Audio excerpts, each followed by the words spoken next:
Di video kali ini, kelompok kami akan membahas sesuatu yang pasti pernah dialami oleh banyak orang, soal hubungan dan juga cara orang menunjukkan perasaan.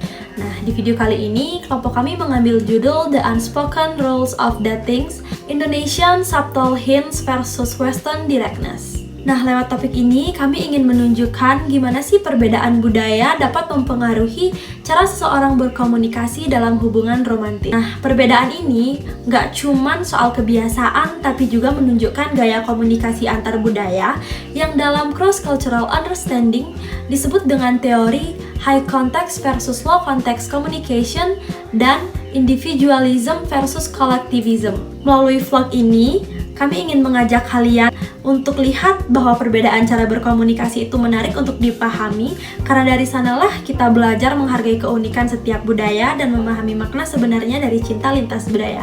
Selamat menyaksikan. Baik, di sini saya akan menjelaskan tentang bagaimana sih gaya pacaran orang luar. Jadi, gaya pacaran orang luar itu lebih terbuka dan to the point dalam berhubungan tanpa banyaknya drama yang berlebihan, serta lebih santai menerima perbedaan dan kebebasan pasangan dalam berhubungan. Mereka sering berani menunjukkan rasa kasih sayang di depan umum dan mengucapkan rasa cinta tanpa rasa gengsi ataupun malu. Baik, berikut saya akan tampilkan contoh cuplikan videonya. Halo baby. I love you, babe. Aku mencintamu istriku. Love you. Hai semuanya, aku Lisa Prasita dan kali ini aku akan menjelaskan tentang Unspoken Rules of Dating, Indonesian Subtle Hints versus Western Directness. Dimana kita akan lihat gimana sih cara komunikasi orang Indonesia. Kenapa orang Indonesia tuh lebih suka kode-kode, tebak-tebakan, dan suka banget cowoknya peka. Fun fact yang pertama, cewek Indonesia sang ratu kode. Nah, ini sesuai banget sama teori yang dikemukakan oleh Edward T. Hall tentang high context culture, di mana orang Indonesia tuh menyampaikan pesan lewat kode, gestur, dan situasi, dan bukan lewat kata-kata langsung. Fakta kedua, cowok Indonesia si raja gengsi.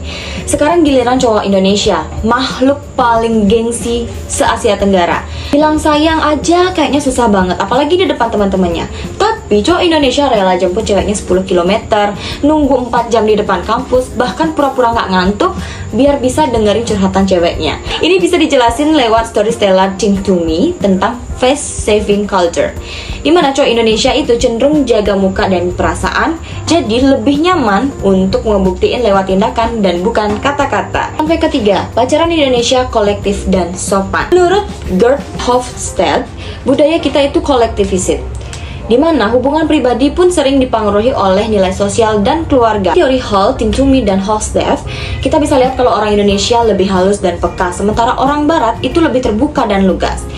Gak ada yang salah sih, cuman beda cara mereka untuk mengekspresikan cinta aja. Tapi mungkin ya cara terbaik itu campuran dari dua-duanya. Tetap sopan dan peka kayak orang Indonesia, tapi juga jujur kayak orang Barat, atau to the point. Aku pulang duluan ya, Bi. Iya. Dadah, Hati-hati ya. I love you. Iya, bye. Aku pulang duluan ya. Iya, Bi. Dadah, I love Iya, you. hati-hati ya. Aduh, tuh.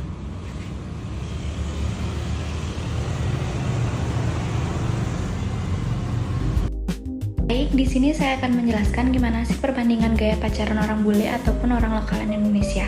Jadi, gaya pacaran orang bule itu biasanya lebih dominan terbuka dan lebih intens dalam berkomunikasi, seperti sering menghubungi lewat pesan ataupun lewat telepon dalam mengungkapkan perasaannya dengan jujur. Sedangkan orang Indonesia itu lebih cenderung berkomunikasi lebih sopan dan tidak langsung, mengikuti norma yang menghargai kesopanan dan menjaga etika. Perbedaan ini memerlukan adaptasi dan pengertian agar hubungan bisa lebih harmonis dalam konteks lintas budaya. Baik, berikut saya akan menampilkan cuplikan videonya. What is that? My lady, I have come to escort you into my kingdom to be my queen. Will you take my hand? Oke, jadi setelah melihat 3 perbandingan video tadi, vlog kali ini kita memakai 3 teori komunikasi lintas budaya. Yang pertama itu ada teori high dan low context dari Edward Hall. Kalau di Indonesia tuh lebih tersirat suka kode-kodean gitu, sedangkan orang Barat tuh lebih langsung dan to the point. Yang kedua itu ada teori individualisme dan kulturalisme dari Hofstede. Orang Indonesia biasanya lebih menjaga harmoni, sering melibatkan keluarga dan lingkungan sosial, sedangkan orang Barat lebih terbuka buat ngomongin perasaan. Nah, yang ketiga itu ada teori culturalist standing. Soalnya beda gaya komunikasi bisa banget bikin salah paham, apalagi kalau sudah menyangkut urusan hati.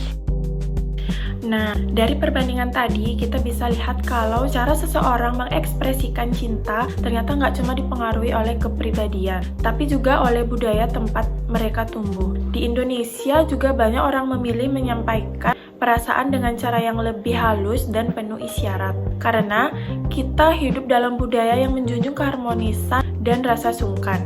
Kita terbiasa berpikir bahwa menjaga perasaan orang lain sama pentingnya dengan mengungkapkan perasaan kita sendiri. Sementara di budaya Barat, komunikasi yang terbuka dan langsung dianggap sebagai bentuk kedewasaan dan kejujuran. Mereka lebih menghargai kejelasan dibanding kode atau tanda-tanda samar. Nah, bagi mereka, mengatakan I like you bukan hal yang berlebihan, tapi tanda keberanian untuk jujur pada diri sendiri. Lewat perbedaan ini, kita bisa belajar bahwa tidak ada budaya yang lebih baik atau benar. Semuanya punya nilai dan makna masing-masing. Yang penting adalah bagaimana kita bisa memahami dan menghargai perbedaan itu. Karena ketika kita belajar memahami cara orang lain berkomunikasi, kita juga belajar untuk lebih bijak, terbuka, dan sensitif terhadap keberagaman. Pada akhirnya, cinta hubungan lintas budaya bukan hanya tentang dua hati yang bertemu, tetapi juga tentang dua dunia yang belajar saling memahami.